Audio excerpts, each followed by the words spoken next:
Hi all, welcome to XandY Mission Olympiads. Olympiads പോലെയുള്ള higher level എക്സാംസിന് വേണ്ടി prepare ചെയ്യുന്നവർക്ക് വേണ്ടിയുള്ള ഒരു സീരീസ് ഓഫ് വീഡിയോസ് ആണ്. അപ്പോൾ പരമാവധി കാണാൻ ശ്രമിക്കുക. അതേപോലെ അതിനുവേണ്ടി പ്രിപ്പയർ ചെയ്യുന്നവരാണെങ്കിൽ നോട്ട് ചെയ്തുകൊണ്ട് തന്നെ കാര്യങ്ങൾ മുന്നോട്ട് കൊണ്ടുപോകാൻ ശ്രമിക്കുക. നമ്മൾ ഈ ഒരു ഏരിയയിൽ ഡിസ്കസ് ചെയ്യാൻ പോകുന്നത് ബയോളജി പാർട്ടിലുള്ള അത്തരത്തിലുള്ള ക്വസ്റ്റ്യൻസ് ആണ്. നമുക്ക് എന്ത് ചെയ്യാം, ഡയറക്ട്ലി ക്വസ്റ്റ്യനിലേക്ക് പോകാം. ഓക്കെ, ഫസ്റ്റ് ക്വസ്റ്റ്യൻ എന്താണ്? First question, which of the following is A sex linked genetic disorder characterized by a lack of blood clotting?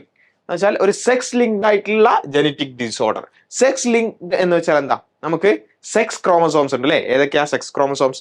ഒന്നുകിൽ XX ആയിരിക്കും ഫീമെയിലില്, XY ആയിരിക്കും മെയിലില് അല്ലെ?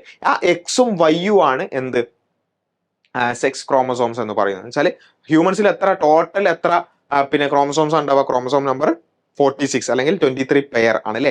അതിൽ ഒരു പെയർ എന്ന് വെച്ചാൽ 2 ക്രോമസോമുകളാണ് എന്ത്? Sex chromosomes. ആ സെക്സ് ക്രോമസോമിലുള്ള എന്തെങ്കിലും ഡിഫക്റ്റ് കാരണം ഉണ്ടാകുന്ന രോഗങ്ങൾക്കാണ് നമ്മൾ എന്ത് വിളിക്കുക? സെക്സ് ലിങ്ക്ഡ് ജെനറ്റിക് ഡിസോർഡേഴ്സ് എന്ന് പറയാം. മനസ്സിലായോ? എന്ന് വെച്ചാൽ അത് ആ ഡിസോർഡർ ഏത് ക്രോമസോമിലുള്ള ഡിഫക്റ്റ് കാരണമാണ്?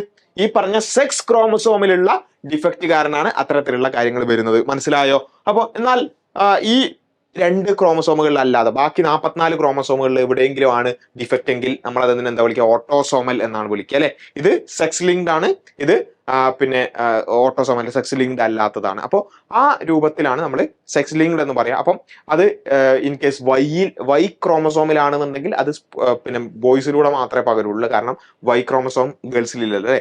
എക്സ് ലിങ്ക്ഡ് ആണെങ്കിൽ സ്വാഭാവികമായിട്ടും ബോയ്സിലും ഗേൾസിലും ഒക്കെ കാണും. അത് തന്നെ ഡോമിനന്റ്, റെസസീവ്, അങ്ങനെ പല രൂപത്തിലുള്ള വളരെ കോംപ്ലക്സ് ആയിട്ടുള്ള ഒരുപാട് കാര്യങ്ങളുണ്ട്. അത് നമ്മൾ ഹയർ ക്ലാസ്സിൽ പഠിക്കും. ഓക്കെ, അപ്പൊ ഇപ്പൊ തൽക്കാലം ഇത് സെക്സ് ലിങ്ക്ഡ് ആണ് എന്നുള്ളത് ജസ്റ്റ് മനസ്സിലാക്കി വെക്കുക. ഓക്കെ, അതിന്റെ കൂടെ തന്നെ ഒരു വളരെ സിമ്പിൾ ആയിട്ടുള്ള ഒരു ക്ലൂവും കൂടി ആ ഒരു ക്വസ്റ്റ്യൻ ഉണ്ട്. എന്താണത്? Characterised by lack of blood clotting. Blood ക്ലോട്ടിങ്ങിന്റെ കുറവാണ് അത് കാരണം ഉണ്ടാവുക. അപ്പൊ തന്നെ നമുക്ക് ആൻസർ എത്തൂലേ? സെക്സ് ലിങ്ക്ഡ് ആണോ എന്ന് അറിയില്ലെങ്കിൽ പോലും നമുക്ക് ആൻസർ പെട്ടെന്ന് പറയാൻ പറ്റും. ഹീമോഫീലിയ, ഡൗൺ സിൻഡ്രോം, അതുപോലെ തന്നെ പിന്നെ സിസ്റ്റിക് ഫൈബ്രോസിസ്, ഹണ്ടിങ്ടൺ ഡിസീസ്.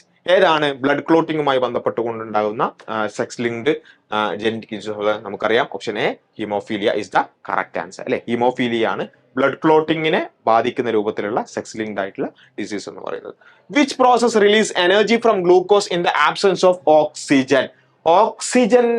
ഓക്സിജന്റെ പ്രസൻസിൽ അല്ലാതെ നമുക്കറിയാം നമുക്ക് റെസ്പിറേഷൻ എന്താണെന്ന് നമുക്ക് മനസ്സിലായിട്ടുണ്ട് അല്ലേ? നമ്മൾ ഗ്ലൂക്കോസ് പ്ലസ് ഓക്സിജൻ അതെന്ത് ചെയ്യും? എയറോബിക് റെസ്പിറേഷൻ ആണെങ്കിൽ അത് എനർജി പ്രൊഡ്യൂസ് ചെയ്യും. അനഎറോബിക് റെസ്പിറേഷന്റെ ഒരു ഫോം ആണ് ഇവിടെ ചോദിച്ചിട്ടുള്ളത്, ഓക്സിജന്റെ പ്രസൻസിൽ അല്ലാത്തത്. അതേതായിരിക്കും? ഫോട്ടോസിന്തസിസ് ആണോ? അല്ല. ഫോട്ടോസിന്തസിസ് എന്ന് പറഞ്ഞാൽ പിന്നെ ഫുഡ് പ്രൊഡക്ഷൻ ആണ്, അല്ലെങ്കിൽ ഈ പറഞ്ഞതുപോലെ പിന്നെ പ്രൊഡ്യൂസേഴ്സ് അല്ലെങ്കിൽ പ്രൊഡ്യൂസിങ് ഓഫ് ഫുഡ് ആണ് അവിടെ സംഭവിക്കുന്നത്. അവിടെ ഗ്ലൂക്കോസ് പിന്നെ സിന്തസൈസ് ചെയ്യപ്പെടുകയാണ്. റെസ്പിറേഷൻ, ഫെർമെന്റേഷൻ, ട്രാൻസ്പിറേഷൻ ഏതാണ്? നമുക്കറിയാം fermentation is the correct answer. Okay, അപ്പൊ അത്തരത്തിലുള്ള കാര്യങ്ങളാണ്, ഇത്രയും കാര്യങ്ങളാണ് ഈ ഒരു വീഡിയോയിൽ നമ്മൾ ഡിസ്കസ് ചെയ്യുന്നത്. കൂടുതൽ കാര്യങ്ങൾ നമുക്ക് അടുത്ത വീഡിയോയിൽ ഡിസ്കസ് ചെയ്യാം. അപ്പോൾ നിങ്ങൾക്ക് ഇത് ഉപകാരപ്പെടുന്നുണ്ടെന്ന് തോന്നുന്നുണ്ടെങ്കിൽ നിങ്ങൾ എന്ത് ചെയ്യുക? അത് കമന്റ് ചെയ്യുക. അതുപോലെ തന്നെ നിങ്ങൾ കൂടുതൽ ആളുകളിലേക്ക് ഷെയർ ചെയ്യുക. നമുക്ക് എന്ത് ചെയ്യാം? ഇത്തരം പ്രധാനപ്പെട്ട ഏരിയാസ് ഡിസ്കസ് ചെയ്യുന്ന ഈ ഒരു ഷോർട്ട് വീഡിയോ സീരീസ് നമുക്ക് തുടരണം. നിങ്ങൾ എന്ത് ചെയ്യാം?